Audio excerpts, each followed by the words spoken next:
14वां अध्याय, आज का अंतिम अध्याय जल्दी से खत्म करते हैं। और ये बड़ा इंपॉर्टेंट अध्याय है, इसके बाद हम फीडबैक करेंगे।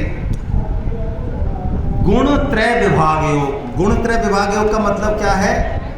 गुण का मतलब होता है हमारे अंदर एक गुण, 3 गुण है, सत्व, रज और तम। जैसे गाड़ी होती है ना, तो गाड़ी में क्लच भी होता है, एक्सीलेटर भी होता है और ब्रेक भी होता है। ब्रेक है तमोगुण, निद्रा आलस्य तमोगुण, और एक्सीलेटर रजोगुण, और काम करना है।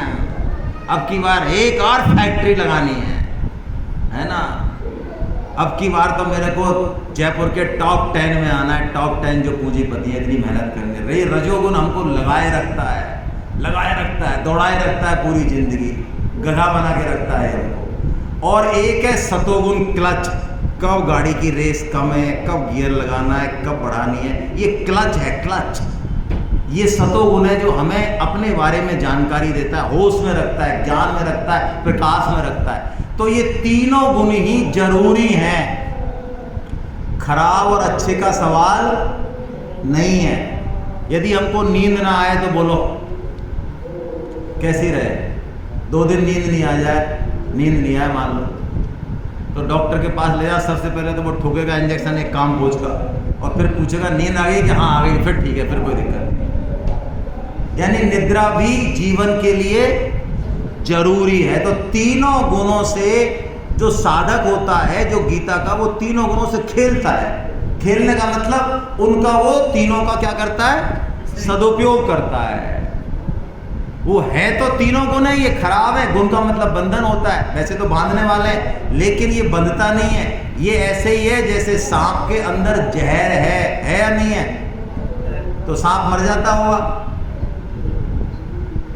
और हम में छोड़ दे वो इंजेक्शन, तो वो जहर की थैली हम में छोड़ दे तो ऐसे ये तीनों गुण जो होते हैं ना, वो गीता साधक या सिद्ध का कुछ नहीं बिगाड़ते हैं, और हम जैसे वो लुढ़का देते हैं ये। तो भगवान यहाँ पे यही बता रहे हैं इस अध्याय में कि ये 3 गुण क्या क्या काम करते हैं, कैसे पहचाने इनको, क्या इनका सदुपयोग करें, और कैसे इनसे बाहर निकले। बाहर मतलब भगवान को प्राप्त करें, क्योंकि भगवान है गुणातीत। गुणातीत मतलब भगवान में तीनों ही गुण नहीं है, वो गुणों से परे। हम भी गुणों से परे। हमको इन गुणों की सीढ़ी पे चढ़ के और गुणातीत भगवान को प्राप्त करना है। ये इस अध्याय में बताया है। गुण का पता कैसे चलता है? वृत्तियों से पता चलता है। गुण हमारा स्वभाव बनाते हैं। हम जो एक स्वभाव लेके आए ना, आप देखते हैं आपके घर में ऐसा भी कोई मेंबर हो सकता है जो बिना गीता पढ़े भी आपसे ज़्यादा सात्विक प्रवृत्ति वाला है, हो सकता है। तो उसके पास कहाँ से आई वो कमाई? पुरानी है, पुरानी है। हम जब मरते हैं तो अपना स्वभाव साथ लेके, यदि हम मनुष्य जन्म में अभी दुर्वासा ऋषि हैं और मान लो हम गाय बन जाएं अगली बार, हम क्यों बनेंगे? वैसे तो हम नहीं बनेंगे, मैं तो उदाहरण दे रहा हूँ। गाय बन जाए तो हमारा दूध कोई छोटा मोटा आदमी काढ़ नहीं सकता, हम साले सिंगन से पटक देंगे उसको, हम ऐसी गाय बनेंगे। और हाँ, मरखनी बनेंगे। और यदि एक गाय ऐसी भी बन सकती है कि उसके नीचे बच्चा खेले, ऐसा शिशु खेले जिसको ये नहीं पता कि कहाँ पैर है, खा थने, लेकिन वो गाय मजाल है जो पैर उठा दे या बैठ जाए, ऐसी भी गाय होती हैं। हाँ, ये तो मैंने देखा है। अपने गीता के साधक हैं कोटा में, उनके बेटे एडिशनल एसपी है निर्मल जैन साहब। उनकी दोनों पोते और पोतियां वो गाय के नीचे, मैं जब गया, मेरे कोटा में सेमिनार थी तो ले गए जबरदस्ती, वो 20 मिनट तक गाय के पैरों के बीच में और ऐसे घूम रहे हैं, और वो गाय बिल्कुल, और वो जब हिली, जब वो बच्चे वहां से, मैंने कहा यार अरे ये तो कोई दिक्कत ही नहीं है। अरे मैं कर क्या रहे हो आप? कि नहीं कोई दिक्कत नहीं है, ये तो यही खेलते हैं। अब बताओ, तो ये स्वभाव है। ये स्वभाव को मनुष्य जन्म में चेंज किया जा सकता है। किसी भी योनि में पशु पक्षी अपने स्वभाव को चेंज, मनुष्य जन्म का खास काम है। स्वामी जी कहते हैं कि हमको अपने स्वभाव को चेंज करना चाहिए। कौन से स्वभाव को? जिसमें अशुद्ध अंश है। जैसे कि स्त्री में श्रद्धा ज़्यादा होती है, तो क्या उसको चेंज करना चाहिए? नहीं, वो नेचुरल है, वो चेंज नहीं होगा, करना भी नहीं चाहिए। स्त्री में लज्जा ज़्यादा होती है, क्या चेंज करनी चाहिए? ना, बिल्कुल नहीं करनी चाहिए, वो गुण है उसका, वो उसका स्वभाव है। हमारे स्वभाव में जो अशुद्ध अंश आ गया है, राग द्वेष आ गए, असुर संपत्ति आ गई, उसको हमको हटाना है। ये गुणत्रय विभाग योग का मामला है। ये हम स्वभाव को शुद्ध करेंगे तो काम हो जाएगा। भाई बारिश आ गई है, मजेदार हो गया, आप ताली बजा दो सब। हाँ,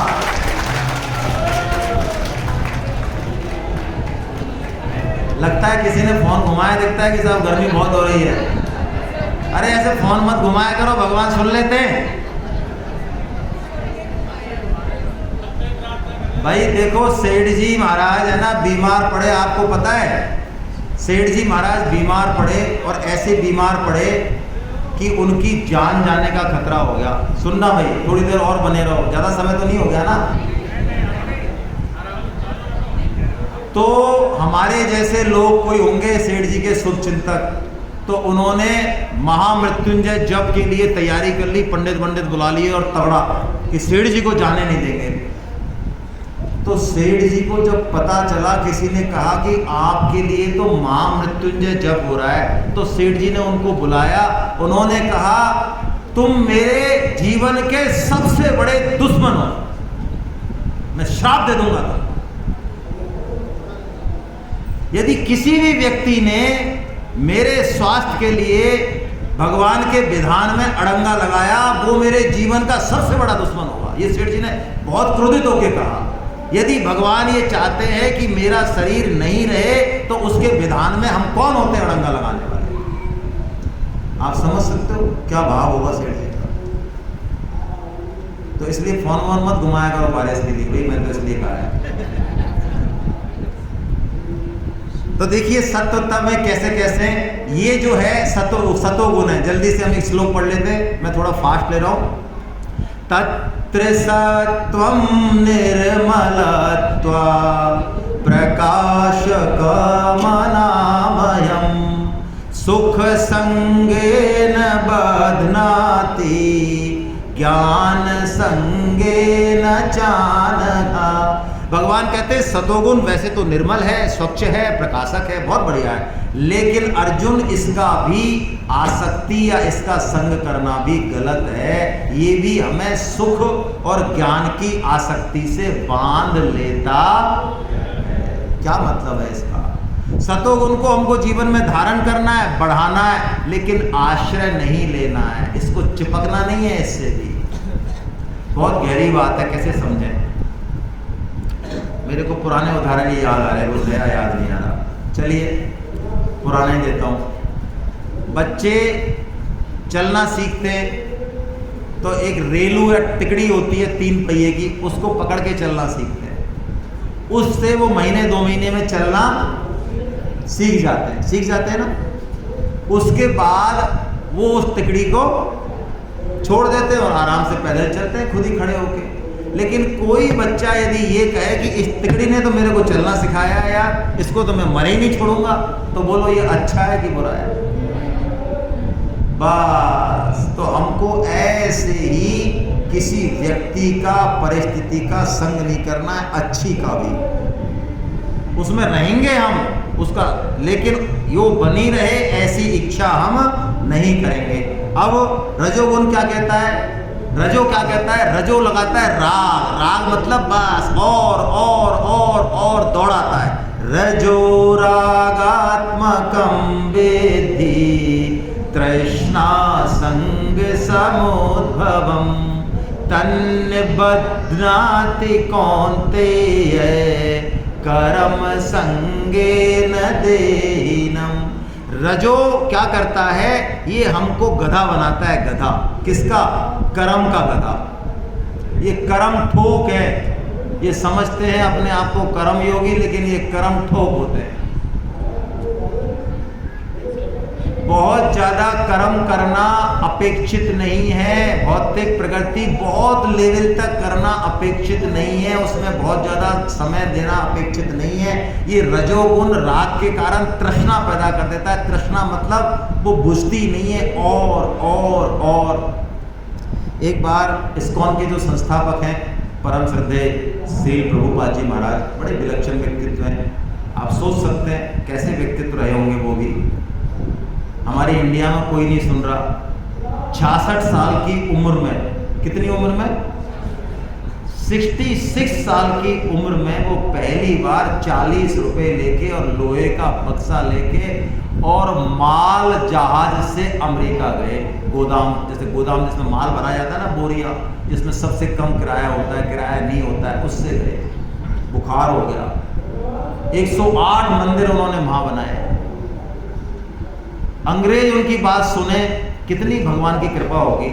तो वो एक पार्क जो था, बहुत अच्छा पार्क था, घूमने निकले थे, अच्छा पार्क था, उनके साथ शिष्य थे। तो उस पार्क को उन्होंने देखा कि चलो आज का सत्संग यहीं करते हैं, ठीक है। तो सत्संग हो रहा था, बढ़िया भगवान की बात हो रही थी। इतने में वो उस पार्क को बनाने वाला एक कॉन्ट्रैक्टर अपने साथियों के साथ आया, कुछ सामान पड़ा होगा लेके और चलने लगा। तो उसको लोगों ने कहा कि अरे भाई, सुबह का टाइम है, इतना बढ़िया प्रभुपाद जी अच्छा भजन भगवान की चर्चा कर रहे हैं, जरा आप भी लाभ लो सत्संग का। उसने कहा नहीं भाई, मेरे को तो एक पार्क का टेंडर और मिला है, तो और एक पार्क बनाना है, इसलिए मेरे को रुकने का समय। तो प्रभुपाद जी बड़ा हंसते हुए कहते थे, जब रजोगुण की व्याख्या करते थे, और एक पार्क बनाना है। ऐसे ही हम करते हैं अपने जीवन में कि बस और एक, ये तृष्णा है। और तमोगुण क्या करता है? ये बहुत ऊंचा खिलाड़ी है, ये फालतू चक्कर में नहीं पड़ता। ये तो कहता है मुंह ढक के सोइए, आराम बड़ी। तमस्त्वम अज्ञानजं वेद्धि मोहनम सर्वदेना प्रमादालस्य निद्राभि तन्निबध्नाति भारता। ये अज्ञान रूपक है, इसको होश ही नहीं है सुख क्या है, दुख क्या है। कई व्यक्ति, आप इसको अन्यथा मत लेना, जीवन में कितनी भी प्रतिकूल परिस्थिति आ जाए, लेकिन वो भगवान की तरफ, गीता की तरफ चलना पसंद नहीं करते। उनको दुखों में भी एक अलग तरह का जो नशा है वो रहता है। उनको वो दुख में जीना पसंद करते हैं। ये जो तमोगुनी है, इसमें 3 क्वालिटी होती हैं। एक तो प्रमाद होता है, एक आलस्य होता है, और एक निद्रा। प्रमाद क्या है? ये सबसे बुरी बीमारी है इन तीनों में। प्रमाद है जो काम करना चाहिए वो तो ना करें, और जो नहीं करना चाहिए वो, ये प्रमाद है। मनुष्य जीवन आहार, निद्रा, भय, मैथुन, शादी ब्याह, बच्चे पैदा, कोठी, पद, इसके लिए बिल्कुल बिल्कुल बिल्कुल नहीं मिला। ये तो एक मीडिया है, बस एक साधन है, ये टारगेट नहीं है। लेकिन पूरे जीवन को इसी में बिता देना, और जो असली टारगेट है उसकी तरफ ध्यान तक नहीं देना, सुनना तक नहीं, ये क्या है? ये प्रमाद है। तो ये तीनों गुणों के गुण हो गए। अब अर्जुन गुणातीत के लक्षण पूछते हैं। भगवान ने लक्षण बता दिए, कोई खास बात नहीं है। असली श्लोक जो मैं लेना चाह रहा हूं, अर्जुन ने प्रश्न किया, प्रभु मेरे को कोई सरल सा रास्ता बताओ ना आप, जिससे कि मैं इन तीनों गुणों को पार कर जाऊं, वरना हम तो इन तीनों गुणों में उलझ के रह जाते हैं। कभी सतोगुण में, कभी रजोगुण में, कभी तमोगुण में। हमारी भी हालत सबकी यही है लगभग। अभी सर्दी आएगी तो रजाई देखो कितनी अच्छी लगती है, हैं? ये तमोगुण है। तो तीनों गुणों से कैसे हम बाहर निकलें, या इन तीनों गुणों का कैसे बहुत बढ़िया सदुपयोग करें, इनके बीच में रहते हुए भी और भगवान की तरफ चल सकें, वो उपाय मुझे बताइए। तब भगवान ने ये श्लोक बोला जो इस अध्याय की जान है। ये एक श्लोक में पूरा अध्याय, यही इसका पर्पज भी है, हम इस श्लोक को ले रहे हैं। माम चयो व्यभिचारेण भक्ति योगेन सेवते सगुणान समतीते तान ब्रह्म भूयात्। जो मनुष्य अव्यभिचारिणी भक्ति योग के द्वारा मेरा सेवन करता है वो इन तीनों गुणों को पार कर जाएगा। अब भगवान ने भक्ति योग तो कह दिया, लेकिन साथ में एक शर्त लगा दी, अव्यभिचारिणी भक्ति। यानी हम भक्ति तो करें लेकिन कैसी करें? अव्यभिचारिणी भक्ति करें। अव्यभिचारिणी यानी जिसमें व्यभिचार। व्यभिचार का क्या मतलब है? हम भगवान को तो माने लेकिन साथ में शरीर का, संसार का भी आश्रय रखें। और नहीं तो गीता परिवार में आ गए, अब गीता परिचय अभियान में तो अब ये आश्रय रखें कि अरे यार अब क्या दिक्कत है, अभी डॉक्टर साहब हमारे परिचय तक अभी काम आएगा तो कोई दिक्कत नहीं, डॉक्टर साहब को फ़ोन कर देंगे, इसलिए इनको सुबह शाम राम राम कर लेनी चाहिए। तो ये किसका आश्रय हो गया? ये डॉक्टर साहब का आश्रय हो गया। ये यार इतने बड़े अफसर हैं क्या? अच्छा ये एसपी साहब है क्या?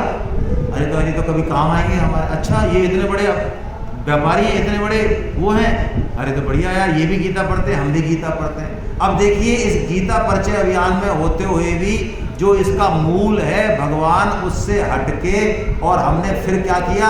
वो संसार तो छोड़ा, वो तो छोड़ दिया, चलो मान लिया, लेकिन उसको छोड़ के फिर एक नई बीमारी पाल ली। लोहा छोड़ दिया, अच्छी बात है, लेकिन फिर चांदी पकड़ ली और सोना पकड़ लिया, लेकिन पकड़ तो अभी भी है ही। ये व्यभिचार है। भगवान कह रहे भक्ति हो लेकिन कैसी हो? अव्यभिचारिणी, यानी केवल और केवल भगवान का आश्रय हो, बस। फिर उसके साथ सब चीजें अपने आप मिलेंगी। मैं एक कहानी सुनाता हूँ, रानी वाली वही सुनाता हूँ। एक राजा गया लड़ाई पे, बहुत सारे उसने देश जीते, आने लगा तो तेज घोड़े भेजे उसने और अपनी रानियों को संदेश भेजा कि देखो मैं अफगानिस्तान गया, यहाँ गया, वहाँ गया, इतनी बढ़िया बढ़िया चीज़ें सब जगह हैं, बोलो तुम्हारे लिए क्या क्या चीज़ें लाऊं। तो रानियों ने लिख के भेजा हमारे लिए मखमली, ढाका से ये लाना, वहाँ से ये लाना, वहाँ से ये लाना। तो सबसे छोटी रानी, उसने जो है एक पर्ची में सिर्फ एक लिख के और पर्ची बंद करके भेज दी। तो राजा ने सबकी पर्ची खोली तो और तो सबका इंतजाम कर दिया, और छोटी रानी को जब खोला तो उसमें एक लिखा हुआ था बस।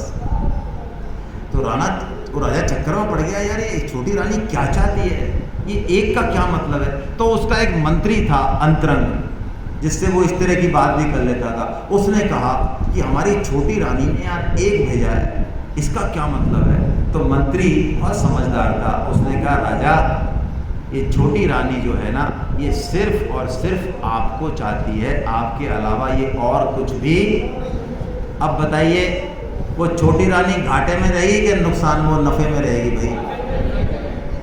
तो जो केवल और केवल एक भगवान का आश्रय रखे, चाहे वो हमारी पूर्ति करें और चाहे ना करें। सेठ जी महाराज की एक बहुत बढ़िया बात है जो याद रखनी चाहिए सब व्यभिचारिणी भक्ति में।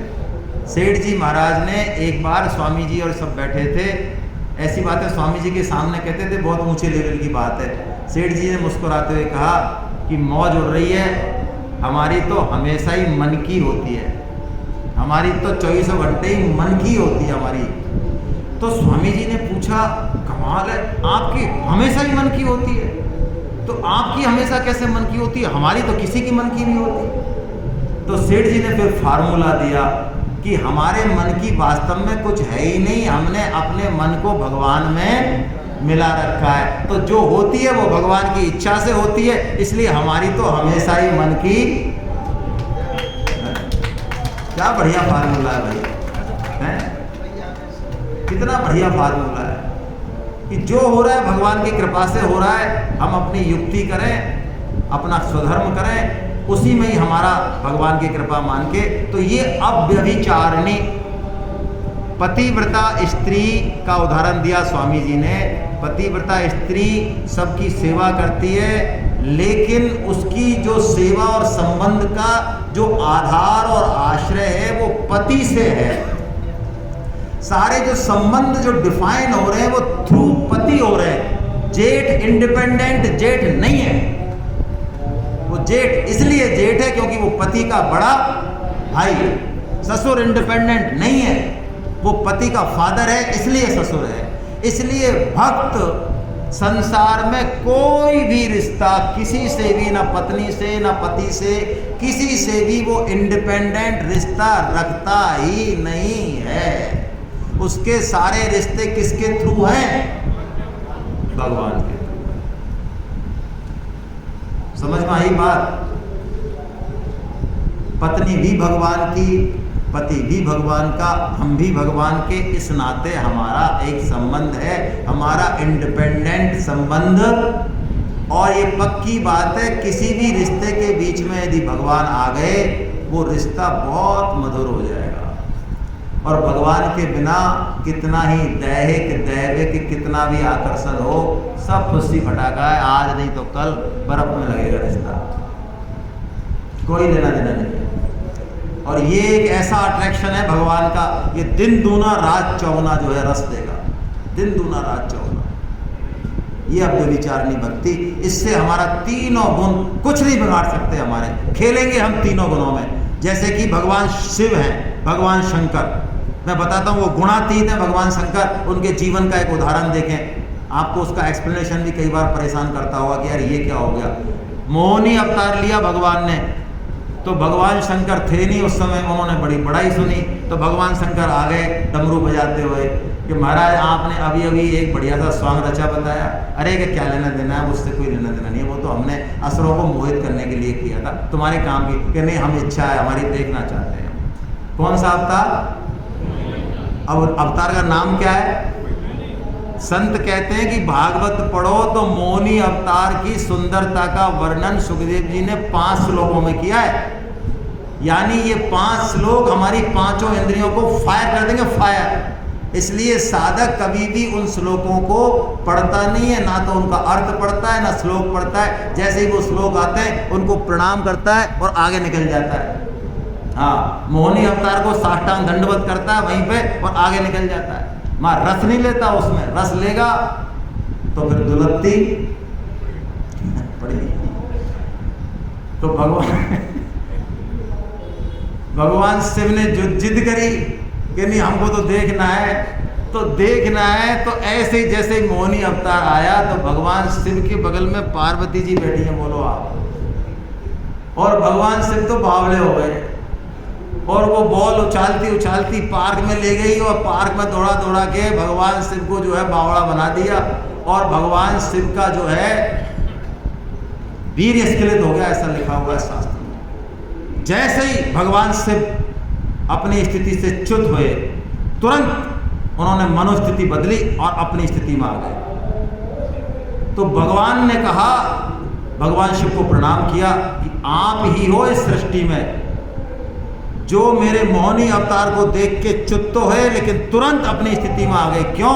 क्योंकि भगवान ने शिव ने कहा ये जो विकार आया ये मेरे में नहीं आया, ये शरीर में आया, मैं शरीर को अब त्यागता हूँ, इस वृत्ति को त्यागता हूँ, पुनः अपनी स्थिति में आ गए। क्योंकि आत्मा में कभी कोई विकार होता नहीं। तो गुणातीत व्यक्ति के में कैसी भी बुरी से बुरी वृत्ति आए चाहे जाए, वो उनसे प्रभावित नहीं होता। हम भी प्रभावित नहीं हो। हरे कृष्णा हरे कृष्णा।